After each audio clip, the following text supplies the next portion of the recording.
So welcome back, listeners. We're here for the latest Arcade Attack podcast. I've got another really big treat. We've had Sean Cooper, we've had Mark Webley. I've got, Alex Trowers here, another Bullfrog legend. So thank you so much for your time today. Well, thanks for the invite. Well, the pleasure's all ours, trust me. Before we get into your sort of career at Bullfrog, Alex, I'd love to know how your sort of fondest memories of gaming and why you're growing up and how you got into, what are your earliest and fondest memories, basically. Well, so I've always been like a bit of a gamer, and obviously that means growing up before computers.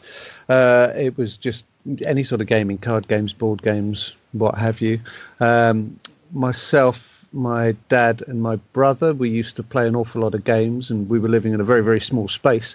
So what we used to do was just make up our own games, our own little board games. We'd kind of take it in turns to do that. And then like D&D was a very big part of our life growing up, and all sorts. And then obviously when computers came out, it was a sort of natural progression to that. Yeah, really. So yeah, always been gaming, and specifically always been making games as well. Yeah. Do you remember the first game you ever made? Then was it? I take you made it before Bullfrog. Is that right? Oh yeah, like the first games we ever made were like I said, were just these board games, and I think one of our most enjoyable. I mean, we came up with our own set of rules for sort of miniatures battles, but then probably our most successful was we did this really cool sort of wacky racers game where there was like a racing circuit and you'd be tearing around in your little car and spilling oil for people to skid on and stuff like that. We probably played that one the most of all the games that we made.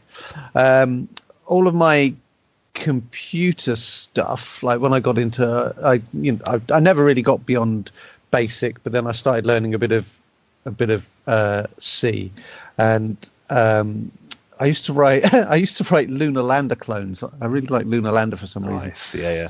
And I can remember at this place I was working at, they were doing like air quotes proper software for these little Epson handheld machines, and they were like tiny little handheld computers with a touchscreen, an LCD touchscreen, but they were making kind of stock checking software. So like whenever if you went on a flight and you tried to order something, they would use these devices to check to see if they had it in stock and so on and so forth. And because they were portable, because they were handheld, and the guys at the company were going to this show to demonstrate this product and hopefully sell the units, and they wanted something else to just kind of use the device. So I made them this little Lunar Lander game so that when our guy who was out there was just wandering around between meetings, he could be playing this, which in turn would also attract people over because they'd be like, "Oh, what's that you're doing?" And he'd be like, "Oh, I'm just playing this little game on this." "Oh, but if you're interested, here's what else the device can do." So that was probably my first anything to do with commercial, even though the game itself wasn't for sale or anything. That was probably the most commercial thing that I ever made pre-Bullfrog. So it was never published then? It was only... No, it was never intended to be published. More than anything, it was an exercise in teaching me how to program. So it's a brilliant little story. Thank you. How did you get the chance to work for Bullfrog then? Was that your first proper way into the gaming industry? I know you've done a bit before, but how did that arrive? No, so Bullfrog was absolutely my first games industry gig, and Sean's told you his story, right? Yeah. Mine's basically the same. Well, yeah, almost. So I was at the same YTS scheme that Sean was at, but I was like a year behind him.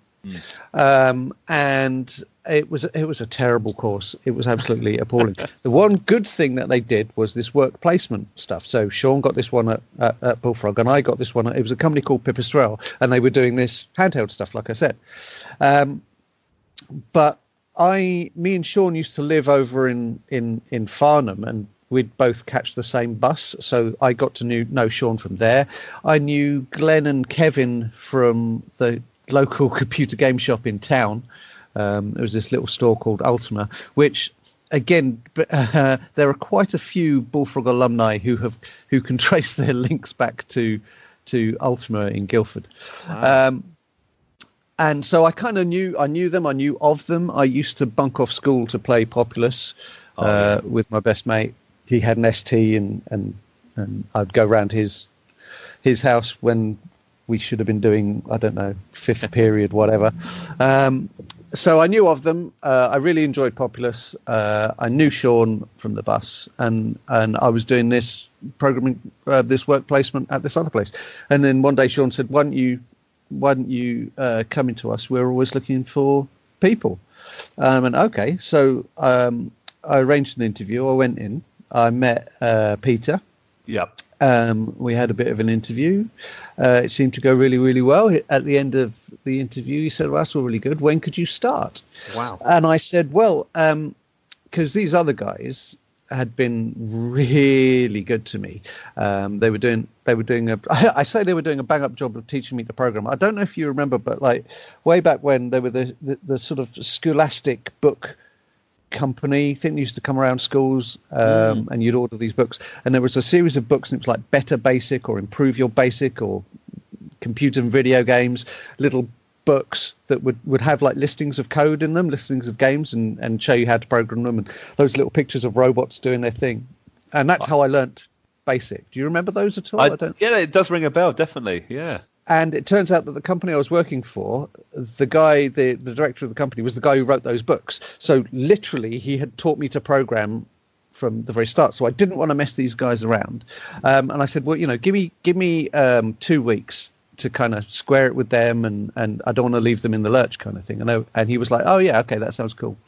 So I went back to those guys and said, "Hey, look, this thing's come up. Listen, I'm having a great time here, but this is games. This is Bullfrog. This is something I'd really like to do." And they were like, "Whatever they're offering, we'll match it." And I was like, but this is games, and I'd really like to give this a crack. And they were like, "Okay, well, sorry to see you go, but okay then." And then a couple of weeks later, I turned up at the office on a Monday morning, Monday the 20th of September, 1990 to be precise. And I go in, and when Peter gets in, he just goes, "What are you doing here? I never offered you the job."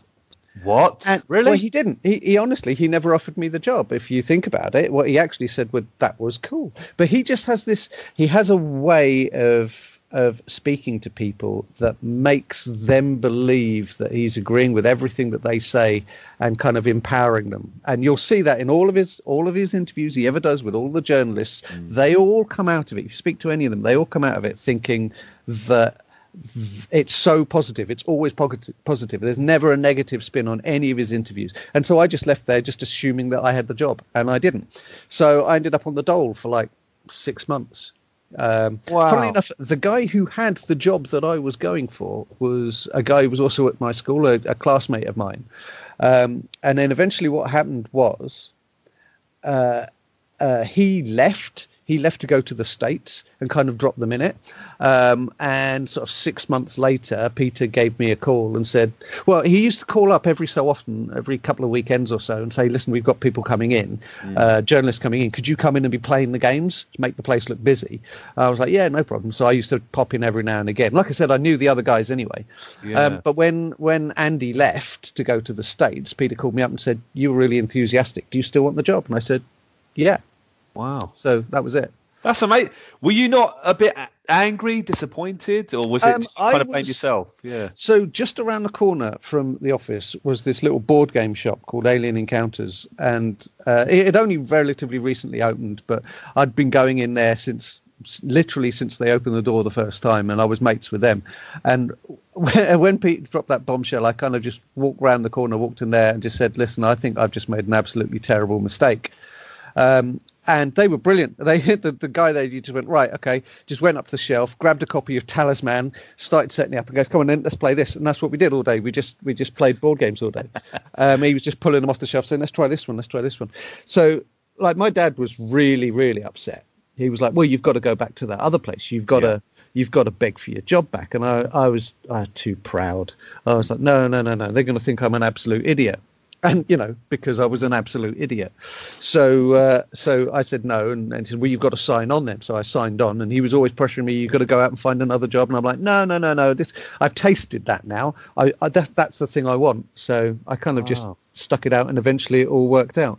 I mean, I often get asked, especially like when we're talking to like students and so on, like, how do you get in the industry? And I'm like, I can't tell you, because you should not do what I did. don't do it that way. Whatever you do. Well, that's a really unusual. I mean, Alex, did you ever think to yourself where your life could be right now if you did beg your old job back or went in a different direction? I mean, have you ever thought about that at all? I always assumed I was going to end up as a cartoonist or like a serious programmer or something like that. But then the games thing happened. So I guess, something like that. But for all we know, I could have just ended up working on a building site because I've got no qualifications or anything like that. And I did terribly at school. So who knows? Well, I'm just, I fully acknowledge just how fortunate I was. And of all the places to end up at Bullfrog. And at the point where they were just the absolute bee's knees. So, I mean, I agree. Bullfrog was exceptional, and it just went from strength to strength, didn't it, during the early 90s. I've got to ask about this infamous hi-fi shop. I've heard a little bit from Sean and Mark about this place. What exactly was it? Can you explain it? And what was the atmosphere and culture like in this crazy hi-fi shop that you worked in? So there's not much to explain. The hi-fi shop is still there. It's called PJ Hi-Fi. It's on Bridge Street, which is right in the middle of Guildford, right in the sort of the one-way system in Guildford, and it's been there for 30 odd years or whatever. It was. We had the top. I think it was 3 floors. Oh, sorry, we had an office on the very top floor, which is where the development was. We had an office on the floor beneath that, which is where we put one of the artists because Peter didn't like working with him. We had an office 1 floor below that, which is where Les was, where you did all of the business stuff. Yeah. So at the point where I joined, there were 8 of us, and 6 of us were all in that top office. And the top office was not very big at all. Basically, the backs of your chairs would bash against whoever was sitting behind you. My first desk was a fish tank. It was literally there was the fish with a bit of a board across the top of it, and that was my desk. And I backed directly onto Peter. Glenn used to back onto Sean, and seriously, the pair of them used to come to blows. They used to actually just turn around and hit each other whenever their chairs would bash. What, Sean and Glenn? Yeah. And they're working together now, aren't they, still? Oh, God, yeah. Like Glenn, for example, I've been doing this nearly 30 years now, and I think for maybe 20 of them, I've been in the same office as Glenn in one company or another. It's just whenever I end up changing a company or whenever he does, we just end up in the same building. It's ridiculous. He's probably the person I've worked with most over the course of my career. Really? But yeah, so it was a very kind of tight-knit group, apart from that one artist that Peter didn't like. I won't ask the name, don't worry. And the office was tiny. The one concession they made to I guess health and safety was that they would go to I'll call it the hallway, but literally it was the top of the stairs to smoke. And it was normally my job as the junior unqualified tester guy to empty the cigarettes out, and I would go around the corner to the supermarket to pick up supplies and all sorts of stuff, and test the games. Oh, that's pretty good. I mean, was it your job also to feed the fish? I need to ask Alex. Right. Okay. So there were 2 fish tanks. Right. One of them was just our generic tropical fish, and one of them was piranhas. And yes, it was normally my job to feed the fish, especially when journalists would come round, when I would get dispatched to the local fish shop to buy some random goldfish to put in the piranha tank for them. Wow, serious? Really? Yeah. Oh, I mean, that wouldn't be allowed today, obviously, but that does. No, I'm not 100% sure it was allowed back then, but you've got to feed piranhas something, so we would feed them goldfish. That's incredible. Wow, thank you for sharing that story. I mean, Bullfrog was incredible. I mean, what was it? How would you describe the atmosphere? Was it unbelievable? Was it kind of rock and roll? Because hell no. We were the Bitmap brothers. They were rock and roll. Yeah. They were always way cooler than us. You know, you look at any of the photos back then, We're the geeky ones standing around and with silly grins on. They were the rock stars. I think our games were better, but that's I absolutely love theirs as well. Yeah. But no, they were the rock stars. We were just, the feeling was we were just a bunch of guys who just wanted to make these games, and we wanted to do interesting things with them. We didn't want to make the games that other people were making, because other people were making them and nobody was really doing the stuff that we were doing, or certainly not doing it the way we were doing it. So there was an awful lot of, we were just making this up as we went along. And partly through the quality of the people that we had, because the bar was really, really high. Like we had just some of the best people in the industry, and it meant we were able to pull it off, even though when we got bigger and bigger and bigger, and then you start needing things like producers, they would have an absolute nightmare, because we were just incredibly creative and incredibly hard to pin down or get to commit to any one particular thing. Or if you wanted us to make a really cool game, we could do that. If you wanted us to release a really cool game within a certain time frame or for a particular deadline, and have it finished by then, no, we were absolutely terrible at that. all of the project planning, all of the running of a business, all of that stuff, God, we sucked at that. But the actual, hey, look, can we make this thing interesting and can we make it fun? Yes. So yeah. Good on you. What was the first game you worked on then at Bullfrog? You said you played Populous, but what was the first game you got your teeth into? So had I started when I thought I had the job, it would have been Flood, but no, it was Powermonger. Powermonger was my first game. Classic. I mean, that's a great game, isn't it, to be fair? Again, because I can remember sitting there and Peter's explaining to me what the game is, and I'm like, I have never heard of this before. I've never heard of anyone doing this before. And if you look back at it, it was probably the first RTS. Like, it had never really been done like that, and more than what the game actually was, all Peter was doing to me was explaining what the philosophy behind how he makes games was, and this was just the latest iteration of that. So the idea was that he was just building a simulation. He was building a world, and you were a voyeur, and you could poke the world every now and again and stuff would happen. But if you didn't poke the world, things would still happen. The game doesn't stop because you stop playing. It carries on, and I was really, really intrigued by that. Oh, good stuff. Do you reckon there's room actually for a new Powermonger title or even a Populous game? Because yeah, of course. I mean, like, the Powermonger stuff has probably, like, the idea of like leading armies around and conquering a territory, that's been done loads and loads and loads of times. Populous hasn't been done since. Well, okay, so like, we had some very strong views about what kind of constitutes a Populous game and what makes Populous. And in my mind, none of those things have been done since Populous 2. That was probably the last Populous game for me. And even Populous 3 didn't feel like a Populous game to me. It was very, very good, but it was probably more RTS than it was a Populous style game. And yeah, that's never been done before. So, that's never been done since. Yeah, since, yeah. So, whether again, like, we're constantly looking at these things through sort of the rose-tinted specs of nostalgia. Yeah. But whether that kind of gameplay would find a good home in today's modern market is very debatable. It might just be that, yes, look, you know what, it's been long enough that nobody's really seen it, and so they're going to think this is an incredibly original thing, and really, really embrace it. Or it might just be, I don't get it, how do I crouch? Yeah.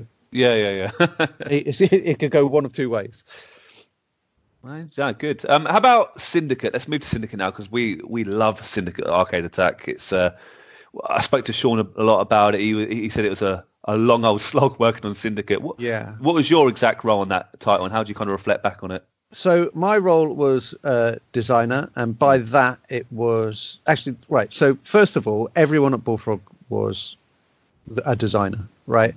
Everybody contributed to the game, which is why, like, always the Bullfrog credits, the first thing would say designed by Bullfrog. There was no one person who had the kind of design carte blanche, right? It was everybody. Yep. But my role was I built the maps, although Glenn built a couple, and I built the missions, although again Glenn built a couple of those as well. And then the rest of the time was spent with Sean refining the systems. Now, he did all of the coding, he did all of the technical side of it, but what we used to do, because Syndicate was just basically the latest in a long line of Bullfrog games that followed the mechanics where we would build a multiplayer game, and then we would test it and play it multiplayer until we got it feeling right, and then we would somehow shoehorn a single player out of it. Do you see what I mean? Yeah, I see. And so most of the time we spent working on Syndicate was basically me and Sean and a couple of our mates who we would just bring in after work playing this game. Just playing it constantly, and then somebody would say, "Hey, wouldn't it be cool if this?" And then Sean would go, "Right, okay, give us 15 minutes. Let me try writing that." And he would code up that, say, "Right, there's a new version. Everybody, let's do that again." And we would just keep repeating that cycle to the extent where, so like, we'd go to the pub on a Friday night, we'd come back from the pub, go to the office with a couple of our mates, start playing, and then we wouldn't leave until Sunday morning. Wow. But because we were just having so much fun, more often than not, we wouldn't realise that the sun had just come up. So yeah, and that's why I think out of all of the games we did, that was probably the one that felt most polished, most refined, because it probably had the most play and the most like seriously enjoyable play. Every lunchtime, the office would basically down tools and start up games of Syndicate. It's the only game that I've ever worked on, I think. Where if you speak to any developer when they finish their game, if you went to them and said, "Do you want to have a go of it?" they would say, "No, if I ever see that game again, I'm going to lose my mind." Syndicate was the exception. We played it after we launched it. We would still play the game. There was a journalist called Richard Longhurst, and he always used to time his trips to the office. He would come up with some pretense that he needed to speak to Peter about. He would turn up to the office at exactly lunchtime, and it would be, "I need to speak to Peter." And, "Well, look, we're about to do this." "Oh, you're about to play. Do you mind if I sit down?" And that's it. Pretty much every couple of weeks he would turn up at lunchtime because he knew we'd be playing Syndicate, and he would like grab a computer and start playing. So yeah, we used to play that to death even after we released it. In fact, the only thing that stopped us playing it was Doom came out that year. That was the game that stopped us playing Syndicate. We all moved to that, and you know what? I'll take that. I'm happy with that. I mean, yeah, we could talk about Doom all day, couldn't we? How good that was. Why do you think Syndicate was so good? I mean, I loved it. I thought it was brilliant. But what do you think the magic ingredients were to make it stand out? Well, for one thing, again, it was really, really refined. By that I mean the interface for the time. I mean, it's a hella clunky now, but for the time it was incredibly well refined. The level of freedom, and again the feeling that you were part of something bigger, that the city was alive. It people were doing their thing. It's all smoke and mirrors, right? It's absolutely all smoke and mirrors, but the impression that the player gets, the feeling that they have, is one of being part of this city that is going on without them, and being able to poke it in very interesting ways, nominally blowing shit up, but that kind of thing. So I think that was it. And Paul, the lead artist, was basically using it to live out his Blade Runner fantasies, and then everyone else was just, I don't know, it really, really clicked. But you could, it's probably the one that had the most love in it, a universal love from all of the people in the company at the time. Oh, brilliant. I asked Sean this, and I think he spoke about the Gauss gun, but was there any sort of game mechanics or ideas that you came up with, or that we even discussed, that never quite made it into the game? Any ideas that never quite got it into the final version? He would say that. That's what I was going to go with when I saw your questions. So the only other stuff was things like for initially it was 8 agents in a team. Yeah. So it was a much bigger team, but literally the only people who could actually play that were me and Sean. And so that kind of got refined down to 4. I was very upset at the day when Sean said, "Oh, I guess we've got to move it to 4 then." And I'm like, "No, it's going to ruin the whole game." And because I think one of the issues was like people would then, when we put the group button in to make the kind of concession that people were having difficulty moving 4 agents around at once, then that suddenly became the way you had to play it. Whereas before, me and Sean were moving around these squads of 8 men and hiding them in places and having different fire teams and all sorts. But it was quite. We hadn't refined the interface quite so well then, and again, we were the only ones who could actually do it, and it's because we'd been doing it for the longest, doing it more than anyone else there. So. But other than that, the Gauss gun, the idea that we were going to have, there was a distinction between kind of cybernetic people and regular humans, and the Gauss gun was going to be incredibly powerful against robots and machinery and not powerful at all against humans.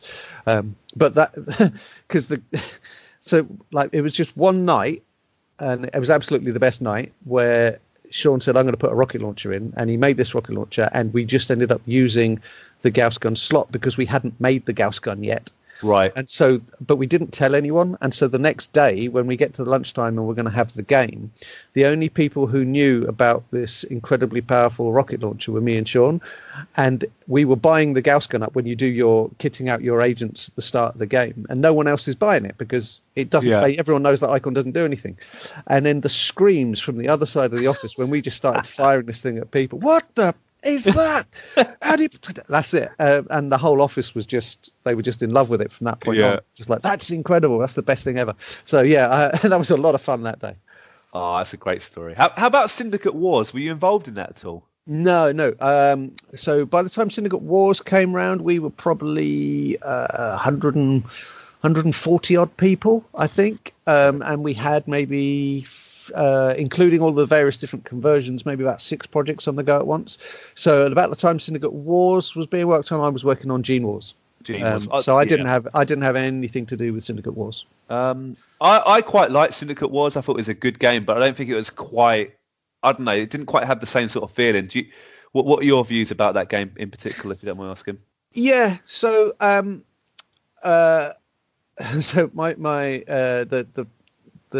the guy who was the lead artist on that is probably my best mate at Bullfrog, who I still talk to on a daily basis. We still game regularly. So he probably doesn't like the fact that I don't like Syndicate Wars. It's not that I don't like it. For me, I think it suffers from a couple of issues.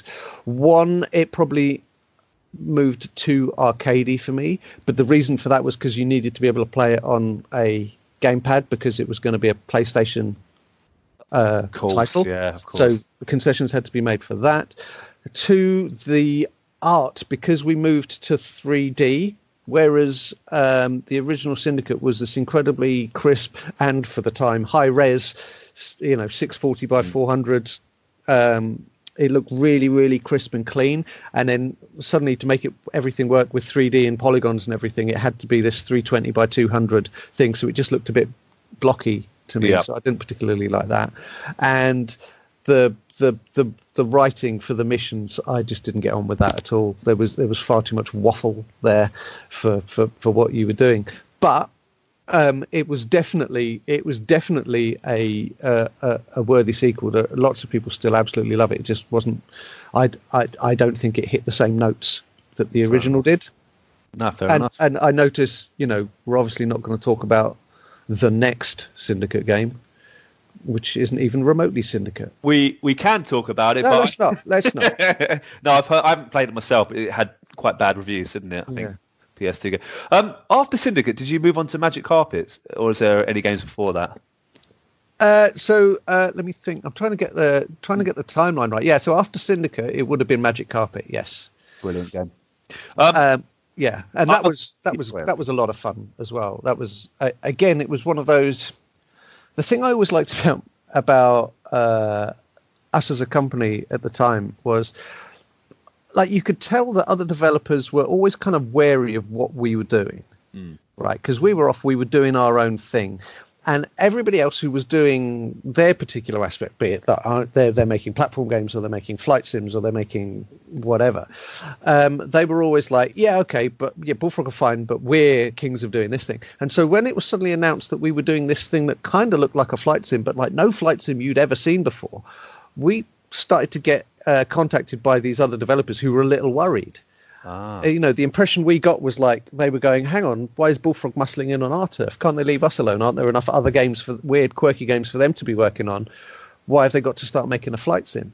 It ended up not being very simmy, but it's still kind of ruffled a few feathers, I think, in the UK dev scene.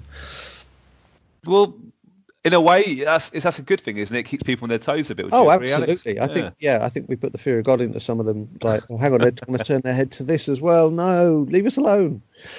Oh, I loved it. I still remember going to, I think, PC World. They had the VR sets out showing Magic Carpet. It was an incredible game.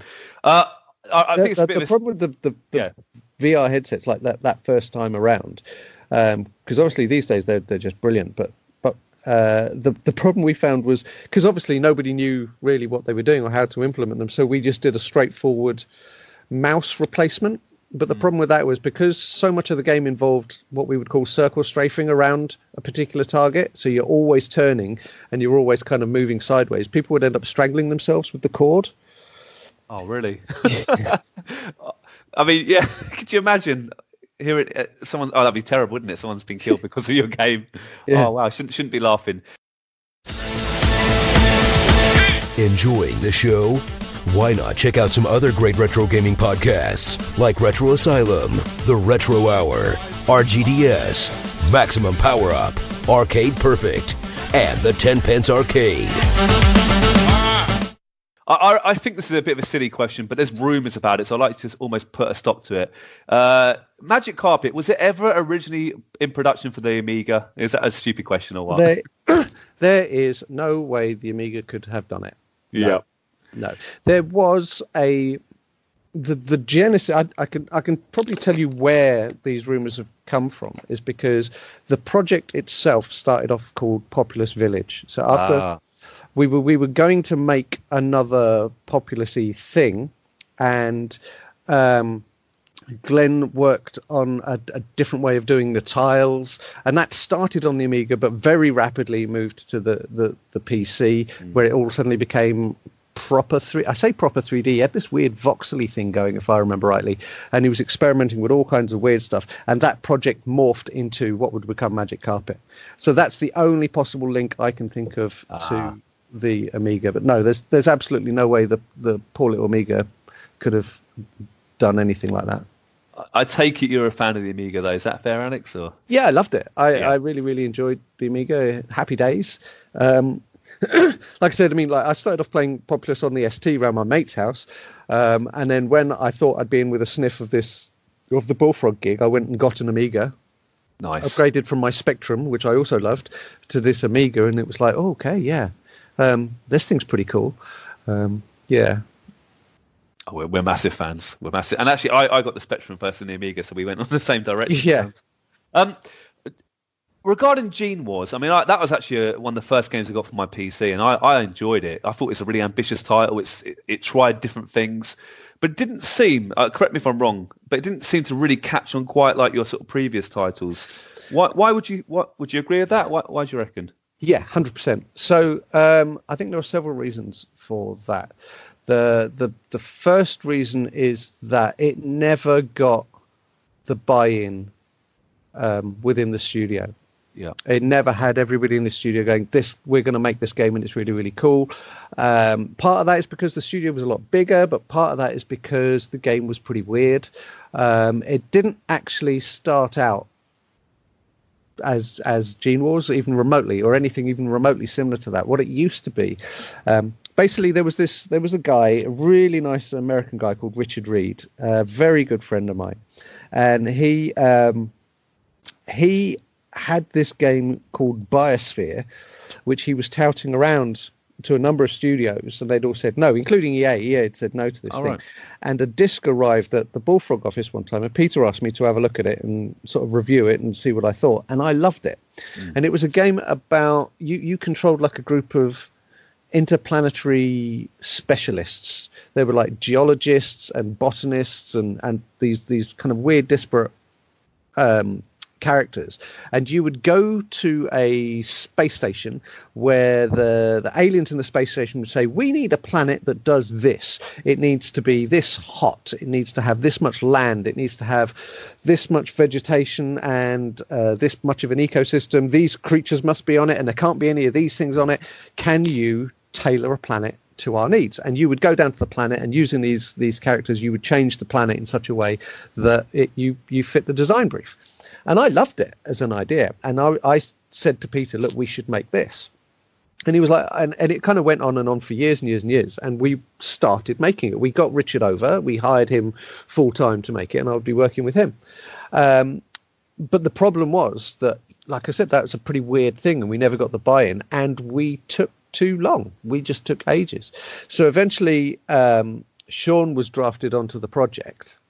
And the thing with Sean was, at this point, he was getting a reputation for being the closer. If your project was going a bit wayward, or we absolutely needed to get something done by a certain time, Sean was literally the only person who could do it. Peter couldn't do it.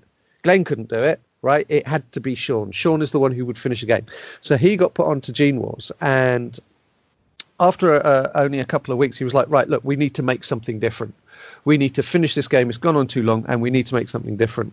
Command & Conquer had just come out, and there was a huge influence on the company around then. So we basically pivoted to a simpler, if you can believe it, RTS. So yeah, Gene Wars is actually the result of a massive simplification of what we were doing. But it also had crazy tech in there for like how the creatures would be rendered, how the creatures could mutate, and all sorts of stuff like that, which was part of the reason why it was really, really hard to pigeonhole, and part of the reason why it really struggled to get any kind of internal traction. But yeah, I mean, I definitely wasn't pleased with the way we pivoted, but I absolutely understand the justification for doing so, and I think in the broader context of the business, it was definitely the right thing to do, because we really, really struggled to find our sort of our proper direction, or making it easy to sell. We couldn't sell what we were making, but the thing that we ended up making was a lot easier to sell. It's like CNC but with animals. That's easy, right? Everyone gets that. So it's not quite the game you envisioned originally, then, is that fair? Oh no, absolutely not. No, not at all. I mean, Command & Conquer is not a bad thing to sort of exactly jump onto. What a great game that is. And we wouldn't be the first people to do that. So. Do you know what though? Gene Wars and the previous games and your future games, that quirkiness, even though it's a risk, I think that's what made, like you hinted earlier, Bullfrog stand up from the crowd a bit. Absolutely. What we made up for a lack of polish in some areas with just wackiness. Yeah, definitely. That's why the Japanese loved us. Like, we would always be getting the calls from like the Japanese magazine, and whenever they did articles on us, it would always be those wacky bullfroggers. It was always wacky. The amount of times being called wacky. Yeah, lots.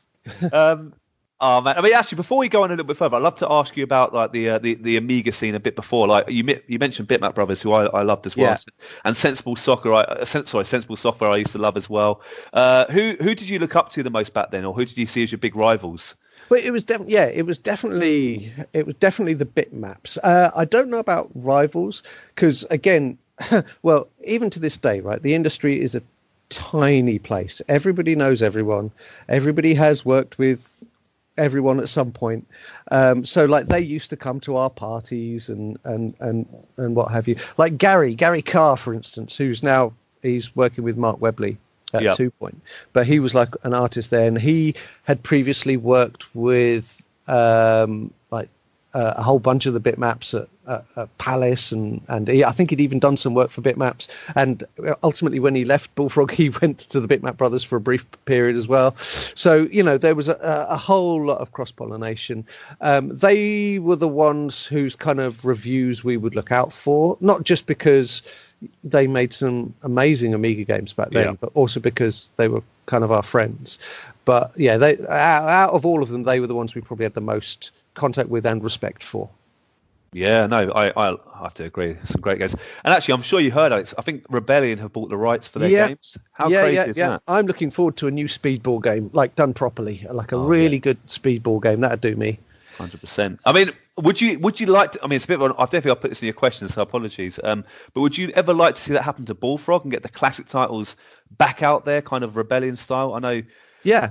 Well, and not the classics, because then you couldn't just repackage the originals, because they would not stand up to modern scrutiny. The one exception I would say there is Theme Hospital, if you play Theme Hospital today, it feels as fresh as it did back then, because it was probably the least technologically reliant. And the whole game was its humor and the style of it and everything like that. And, you know, the proof is in the pudding, because 2 Point Hospital is doing really, really well and everybody loves it. Right. Yeah. And so out of all of them, that's the only one that you could just repackage simply. Whereas all of the others would require a lot more. There would need to be a lot of updating. And in some of those updates, you might end up losing the core of what made them, or what we remember making them unique and interesting back in the day. No, brilliant. No, I agree. Right, I want to turn attention to Dungeon Keeper. Okay. I love it. I love Dungeon Keeper. I love the sequel as well. Were you involved in the first game, or was it just the second one? Not the first one. Again, I was working on Gene Wars. Like I said, that project took an awfully long time. But yeah, we were definitely around at the inception of Dungeon Keeper. Was interesting, and it was another one of those, Peter going, "I've got a great idea." And us going, yeah, whatever. Okay, actually, that does sound kind of interesting, but I don't know how you're going to spin that one sentence out into a whole game.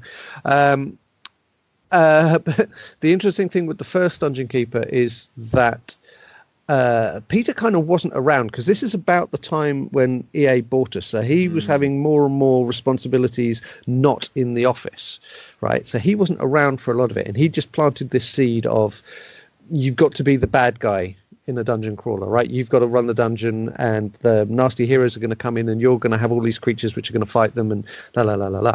And he very much left it up to predominantly the Carter brothers, so Dean and Simon Carter, and they came up with this.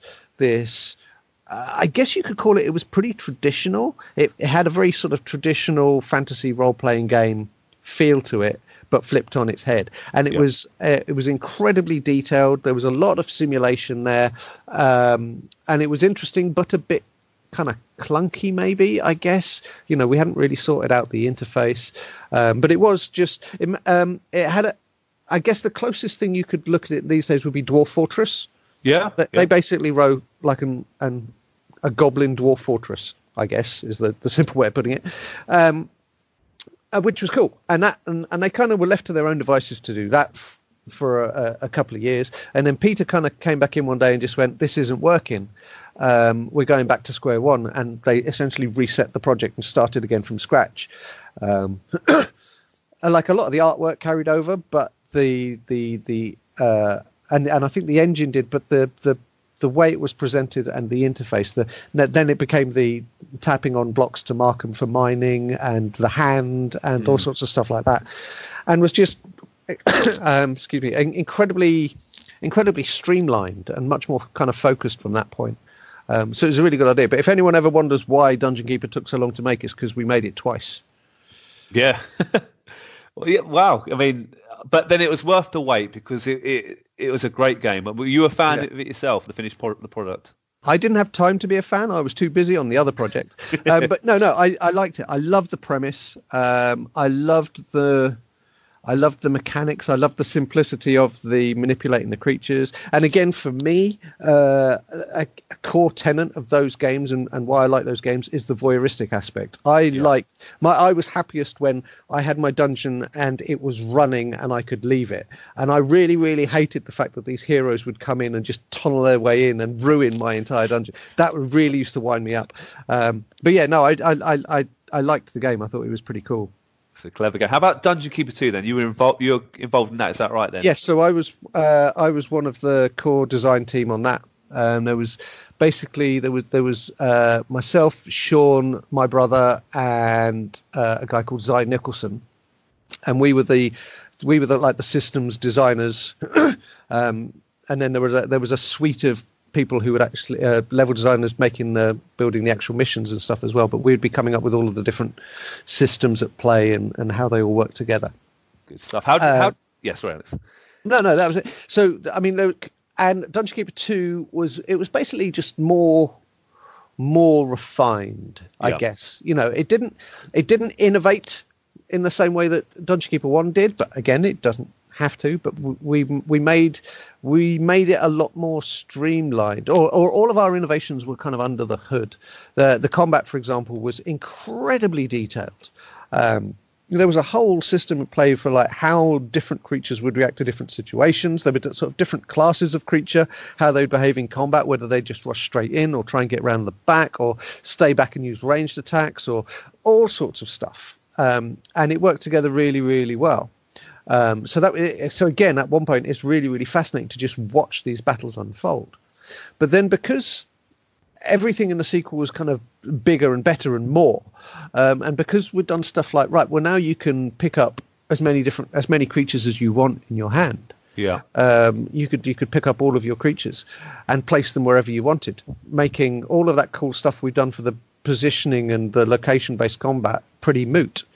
That was probably the most upsetting thing about it. We just like undid all of our work and especially when we introduced, because obviously people were going, well, it takes bloody ages to pick up all of your creatures, so we put in this button that said pick up all of my creatures.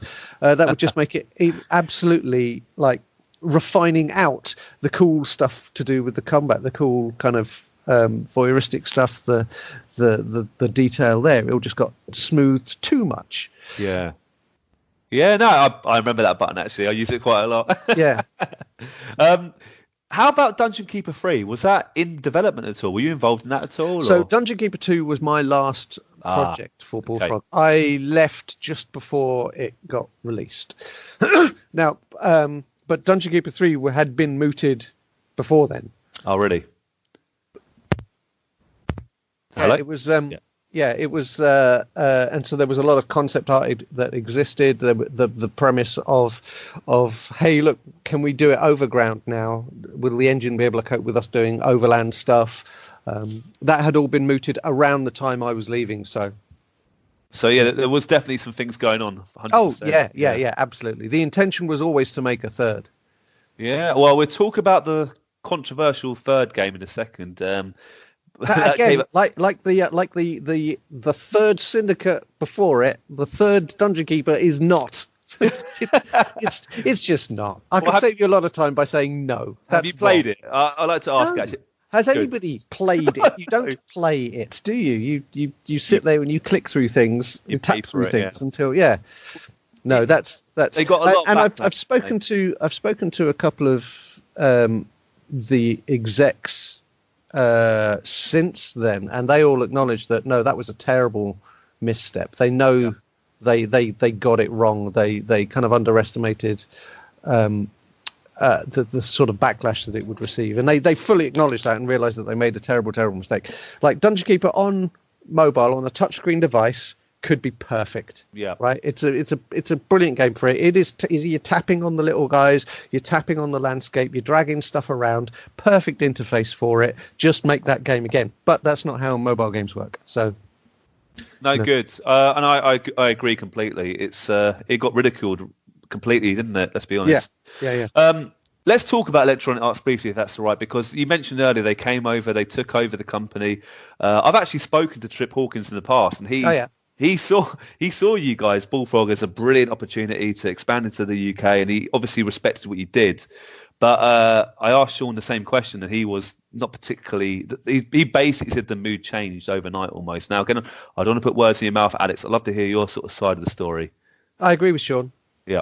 But it wasn't the first time that had happened. There were kind of a number of points in Bullfrog's history where the culture changed, and I would say that EA's acquisition was probably the third one of those. right? We went through a couple of rounds previously of hiring an awful lot of graduates, going from like 50 people to 120 odd people within the space of a couple of months. That was a huge, it fractured the culture there. And the EA buyout did pretty much the same thing. Not immediately, because like immediately it was, oh, this is exciting, and now we've got money and resources to do the kind of stuff that we want to do, and oh look, we get to play with shares and all sorts of stuff. And they would be throwing like cool freebies at us, and we were all really excited about that kind of stuff. But what it did was, after a while, it introduced this this level of professionalism that we just weren't prepared for. You know, you were having to do things on spreadsheets. You were having to and there was an awful lot of it that was just kind of team buildy bollocks. Like, you know, if David Brent was to do a manual, it kind of felt like that. And we were like, hang on, you're trying too hard to be cool. You're trying to be that kind of that cool uncle who's coming in and, hey kids, and you're just using the wrong words and you're making us feel uncomfortable. I guess that the thing is that prior to the EA acquisition, we never canned a game. There were some games that never really got finished, but we never explicitly stopped working on them. They was always like, we'll finish that someday. Whereas when EA came in and explicitly told us, right, stop working on this, start working on this other thing, and then would tell us later on, stop working on that other thing, start working on this next thing. That was a real blow for a lot of people. At the point where everybody moved into the same office, where the EA moved in to the Guildford office, we had loads of room. It was never a question of space, but suddenly again that was a big cultural shift. Now 100%, the EA staff, the people who moved in, they were lovely. They were really good. They were really talented. We, to our fault, were incredibly elitist, especially the old hands. If you'd been at, and in fact to this day there is still sort of a continuing debate over what constitutes true Bullfrog or old Bullfrog, and where you fit in that hierarchy. There are definitely kind of bands and schisms because of that, and we just looked at the EA guys, we honestly looked down on them, and we shouldn't. Oh, really? We really shouldn't have, because they were all brilliant. It's just that they were working on games that maybe weren't quite so innovative. They were working on games that had numbers that increased at the end, and we were like a bit cynical about that kind of thing. But they were all absolutely lovely, and they were all absolutely super talented. But prior to EA, we could do what we want, including a whole bunch of stuff that we probably shouldn't have. For example, the piranha thing, the BB guns thing, the what we would wear in the office, what we would eat in the office, where we would eat in the office, skateboarding, unicycling, all of this stuff that we used to do because we were just a bunch of lads messing around who happened to make computer games. And then suddenly we became this, no, this is a very big, important international company that produces these things. You can't be doing that because that's not how companies work. And that's probably one of the contributing factors to why you guys never finish anything that you say you're going to finish. So, again, I 100% understand why EA played it the way they did. I think they've learned a lot since then. If you look at what happened to us, if you look at what happened to Westwood, where they found these kind of rough diamonds. I don't know what it was like to work at Westwood, but I imagine it was pretty similar to what we had. You can tell there was a lot of love, there was a lot of passion there, and that doesn't get easily wrangled into this marketable thing or this reliable thing. But now if you look subsequently what they've done to something like Criterion, where they have essentially siloed Criterion within themselves and said, right, you're still Criterion. Don't let us make you not be Criterion. Keep that Criterionness. Whereas with somebody like us or somebody like Westwood, it was, well, you're EA now. Yeah. I mean, I have to say, I used to love Westwood Studios as well, and it's such a shame in a way that quite a few companies actually, sort of are not here anymore. I mean, do you mind me asking why you end up leaving Bullfrog? And what was your next kind of thing after that? For exactly those reasons. I devoted the sort of formative years of my life to Bullfrog. I was there for 8 years. I started when I was 18. I grew up there. And it wasn't just a job, it was a way of life. Like when I was saying, like we used to go back after the pub, we used to go there just on the weekends to just hang out in the office. It was a good place to hang out because if you went there, you knew there were other people there who wanted to play the games that you wanted to play. You know, the office was a social hub. It was everything like that. And then suddenly it was, now it's an office. Now it's a place of work. Don't get me wrong, it was a fun place of work. There were still pinball machines and a pool table and all the Sky Sports channels you could want and free pizzas and all of the little perks that EA would throw in. But it was just coming straight from what we had with the Bullfrog. It was different and it didn't feel as good. Subsequently, I've been back to work at EA, and let me tell you, they are a fantastic employer. Yeah, they are. It's really, really good, and it's still this really kind of fun place to work with some really energized staff, really talented people, but it was more fun. It was more fun when it was just us messing around. Maybe we weren't quite so productive. I think we were more innovative in ways, but we were definitely less productive, but it was a lot more fun. So I wasn't anymore getting the chance to kind of work on the stuff that I wanted to do. Like actually the Dungeon Keeper 2 thing only kind of came about, like initially Sean had said, hey, they want us, how do you feel about doing Syndicate 3? And I was like, yeah, brilliant. So it started off just me and Sean going, well, what could we do with Syndicate 3? And I was really, really excited about this. This was the thing. And then he said, right, actually, Dungeon Keeper 2 is running into a bit of trouble. They want to parachute Sean in to do his thing. And he said, can you come with me and we'll just do this and then we'll do Syndicate 3. And so that's kind of how I ended up on that. And then the Syndicate 3 thing didn't end up happening. And then that was it for me. I was like, okay, well, I think my time has come. I think I'm going to go do something else now. Right. Do you remember any ideas for Syndicate 3? Any just even discussions? Or? It was very, very embryonic, but it was going to be, more of the same, bigger, bolder. Funnily enough, feed more of the like the CNC interface, or indeed at that point the Total Annihilation, which has the best RTS interface of any game. It would be more along those kind of lines. So that would enable us to manipulate more units, make more of a deal of how you get to and from the mission areas, that kind of stuff. But other than that, regular Syndicate stuff. There is an environment. It feels like it's alive. You go in there and you blow stuff up. Brilliant. Excellent.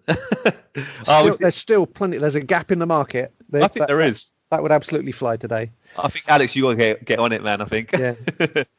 So you left Bullfrog. Did you work at Lost Toys, Kuju, and BlackRock? Is that right? Have I got that correct? Yep. That's pretty much it. There's a couple more, and I've worked for many places. So just before I left, Glenn, Darren Thomas, and Jeremy Longley had left for, I don't know, any number of reasons.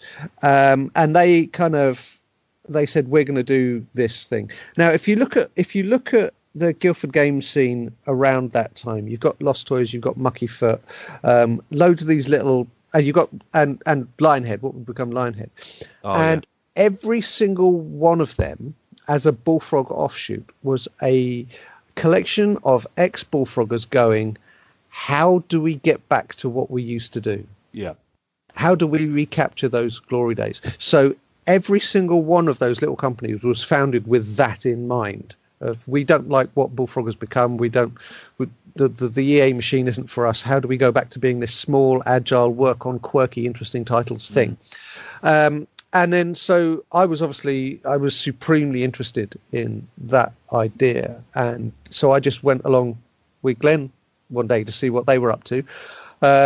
They were up to this little title, which ultimately was called Moho. It was a pretty simple game, but the idea being that, look, we do this game, we get it on the shelf, that gives us an income, then we can work on the next game, which will be bigger and better, and that will enable us to work on the next game. So there was a plan there, and it was like a gradual build-up. And I was interested, and I said, yeah, okay, that's all really, really cool. So I went back to EA and handed my notice in. And then that weekend I get a frantic call from Glenn saying, I heard you quit, where are you going? And I said, well, I'm coming to you, aren't I? You've done it in again. a kind of exact reversal. No, because they offered me the job and I hadn't told them that I'd accepted it. Oh, really? in an exact flip of what happened the first time. But yeah, so I went to Lost Toys. We made a couple of games there, and we were working on a third, which was really cool. Before ultimately we just ran out of money. We couldn't get a publisher for the third game. What was the third game, if you don't mind me asking? It was a sequel to Stunt Car Racer. Oh, wow, really? You had the rights? We were working with Jeff Crammond, and we had made this multiplayer stunt car game. It was entirely cross-platform, although politics of the time, obviously, we could never release it as that. So we would play it on PC, on Xbox One, and on PS2, all on the Office network. And it played like a slightly more arcadey version of Stunt Car Racer on these big sort of roller coaster tracks. It was a lot of fun. What a game that was. Yeah. But yeah, ultimately we couldn't find funding for that. So Lost Toys ran out of money. And at that point, so that's when Lost Toys folded, I ended up at Kuju. Yeah. In Godalming for a couple of years. Which, I'll be honest with you, I hated it. Did you want? Wow, okay. I didn't like it at all. And again, like, some of the people there were just brilliant, absolutely brilliant. Some of the people they had at the coalface were stunningly good, and you can tell that. But like the fact that some of them went on to work for like Natural Motion, developing like the Euphoria system and everything like that. That, you know, these aren't silly people; these are top quality. But all of the stuff that we were being asked to make was always bargain basement. Really old technology because it would be too expensive to make new stuff. Yeah. There was no real investment in the idea of making a killer app. It was always work for hire shovelware. That's what it felt like at the time. You're better than that, aren't you? Let's be honest, Alex. Well, no, it's not. Everyone is better than that. Yeah, right. You know, we weren't going to set the world alight with any of these titles. The only title I was in any way excited about that we were working on ultimately got canned because the publisher went bust. So it's like, it just wasn't going to happen there.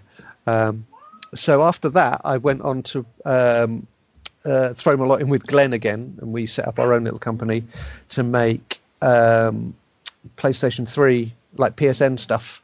Yeah. But that wasn't particularly successful, and then I ended up back at EA for a bit.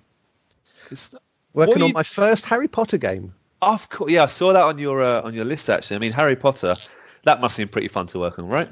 Prior to me working there on that, I had no experience with Harry Potter at all. Hadn't read the books, had maybe seen the first couple of films. Yeah. I knew nothing about it. I was never interested in it. When I was hearing about Bullfrog making the Harry Potter games, I was like, that's such a waste. Yeah. You know, and those games are good, right? They're good games. It's a great franchise to be involved with, but it's not a Bullfrog thing to be involved with. So yeah, but then having actually worked on it and having actually experienced the Potterverse, as it were, I've turned around 100%. I loved it. I really kind of got into it. I got sorted into Hufflepuff, to my eternal shame, but now I will wear that as a badge of honor. I'm a Hufflepuff and proud. But yeah, so that was fun. But ultimately, the contract for that ran out, and then where did I go after that? After that was BlackRock. Yeah. So down in Brighton, and I'd like to say that I have never worked at a company that did more to make you feel like you wanted to work there, to make you feel like this place is more than a company, it's a culture, it's just come here and have fun, right? Whatever you need to to get this stuff done, we'll give it to you. What do you need to feel happy here, to feel comfortable here? We'll provide that for you.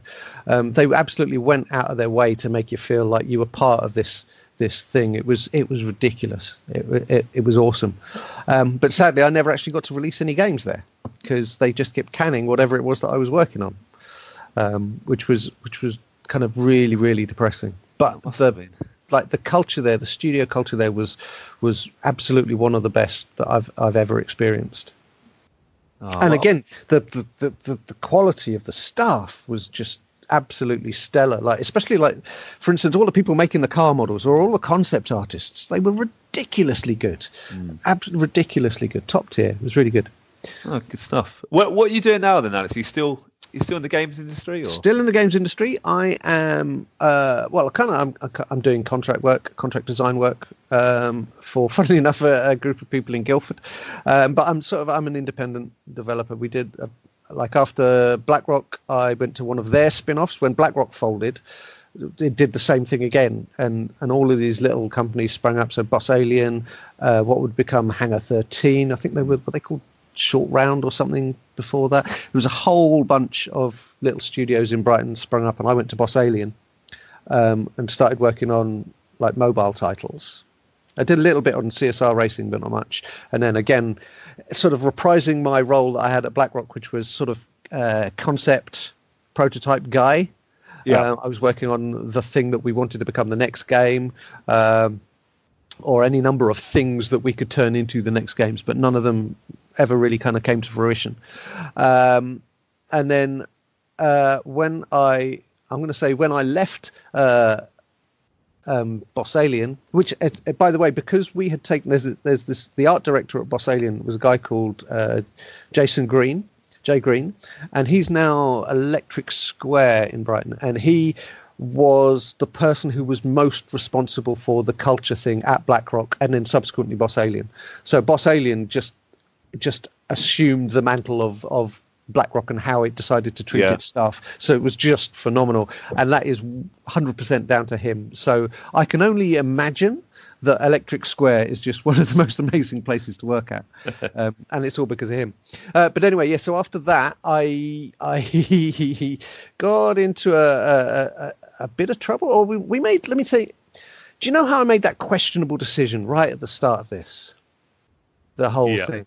Yeah, we did that again. So at the point where me and Boss Alien parted ways, my girlfriend was 5 months pregnant. Right.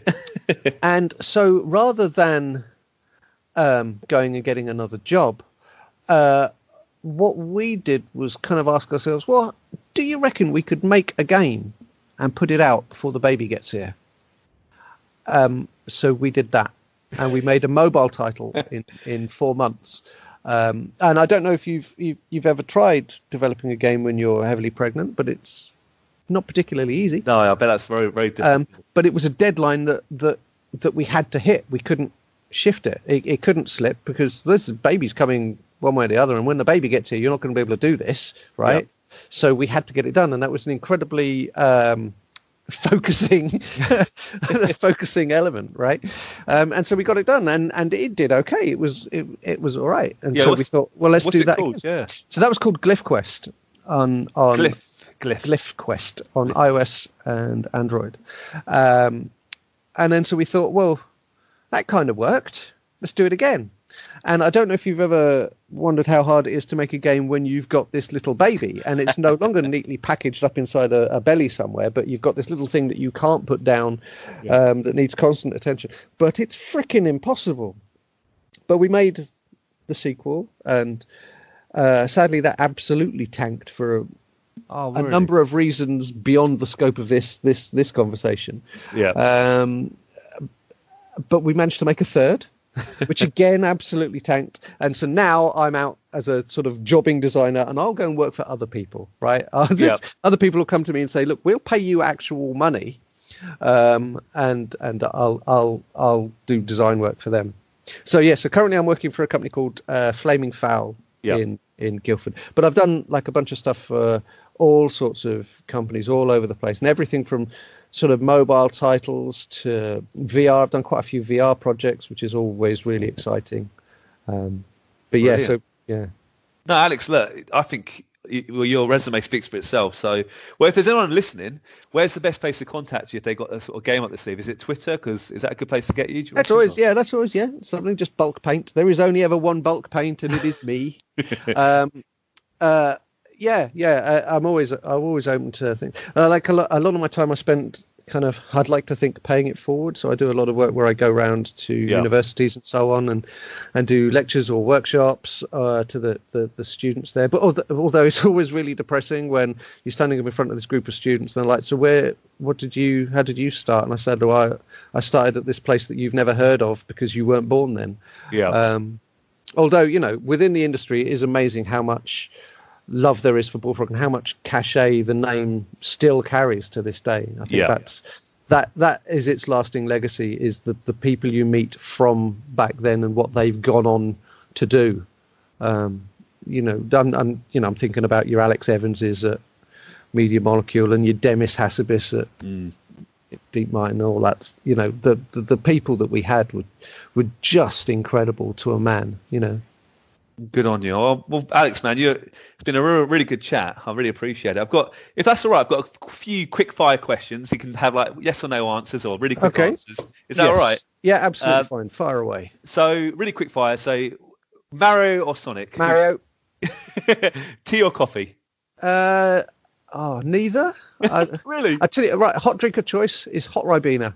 Oh wow, okay, the controversial one there. Hot Ribena. Hot Ribena. How about Amiga or ST? Amiga. Come on. Well done. Coca-Cola or Pepsi? Coke. Arnie or Sly? I'm going to go with Arnie. It's closer. Right. In the early days, it would have been easy, Arnie all the way.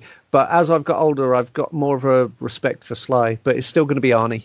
Yeah, I say good. Actually, I disagree because I'm a massive. But most people are huge Arnie fans, but they love that. How about your favourite video game of all time? See, this is a ridiculous question. You can't ask this question. It's tough, a stupid isn't it? Question. I always used to say Elite or 1942, all sorts of stuff, but it has to be Dark Souls.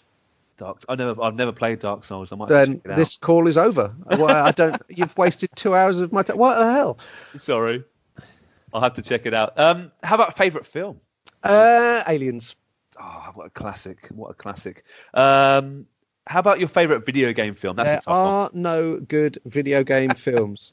No, it's a really stupid call. It's got to be Tomb Raider, right? That's the only one that even remotely stands up as a film in its own right while remaining true and not in any way patronising to the source material. True. It's got to be the Tomb Raider series. How about a Bullfrog game that could be made into a film? Could you imagine? No, right. We talked about we always used to talk about stuff like this, but like one of the huge issues that we had, and part of the reasons for some of the marketing decisions from EA was that none of our games ever had characters. And so it was always really, really hard for marketing to make a standee, to make this thing to be the focal point of their marketing campaigns. So you're always going to struggle making a film out of a Bullfrog game because there's no character that you go, well, here's the hero. Well, there isn't one. Wow. So yeah. I've never thought. That's incredible when you think about it. That is actually true, isn't it? We never had a Mario. We never had a Sonic. No. We tried a couple of times. Like I guess the Horned Reaper is as close as you get. Mm-hmm. And again, that was a conscious decision to, out of all of the creatures, to kind of pull him out and put him front and center, was to try and alleviate this issue that we saw. But even that, we didn't.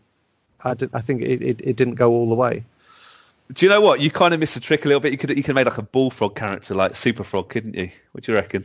Was that a dumb idea? Again, that's been done. Super Frog was done, wasn't it? It's been done. What's your favourite console of all time? That's really tricky. I love the SNES, right? Yep. One of the reasons I love the SNES is because we got the first one in the country. Because of our contracts in Japan, Imagineer let us borrow one, like before it was out over here. And I spent the weekend playing Super Mario World, which was where my love affair of Mario started, and F-Zero, which blew us away, and indeed Populous. There was a version of Populous on it, until we blew it up. We left it plugged into the wrong transformer, and it blew up. But when it was properly released in Japan, Imagineer said, "Do you want some?" And we said, "Yes, please." So we all started buying them. We all just imported a bunch of Famicom. So it's either that or the Neo Geo. I loved the Neo Geo. Yeah. It was just what an incredible machine. But yeah, so for nostalgia, the SNES, but for games, Neo Geo. Oh, the Neo Geo was amazing, wasn't it? How about, are you a podcast listener? I'm not much of a podcast listener unless they've got me on it, in which case I can hardly recommend them. Yeah. Have you done any podcast interviews before, actually? I've done a couple of like video ones, but not to any sort of degree. My missus has just recently been on a couple, predominantly to talk about like sort of women in the games industry and how she got started and everything like that. And so I'll listen to them because otherwise she'll punch me. But yeah. Brilliant. Well, maybe one day I can talk to your wife possibly. But anyway, that could be another conversation. Well, look, Alex, really appreciate you chatting to me today. It's been a real pleasure. It's a real honour, honestly. Thanks for having me. No, yeah, it's been brilliant. I'm happy that you and Sean and Mark are doing really well. Are you still in contact with those sort of guys, or? Yeah, so I still speak to Mike. He was one of the artists at Bullfrog absolutely on a daily basis. I speak to Sean every now and again. Glenn is I can't avoid Glenn even if I try. Yes, there's still a few of them, and whenever we meet up, like Develop is always the big thing. Develop down in Brighton, the conference there, which is an exercise in how slowly can we walk along the front because I'm having to stop every 10 yards to chat to this person that I used to work with at so-and-so, but that's where we meet up pretty much every year and just shoot the breeze. Catch up, yeah. Awesome. But everyone is just rounder and grayer and with less hair and... Everyone's got kids now, it's a whole different ball game. The priorities are all they've all shifted. Yeah, very different to the old days, I'm sure. Yeah.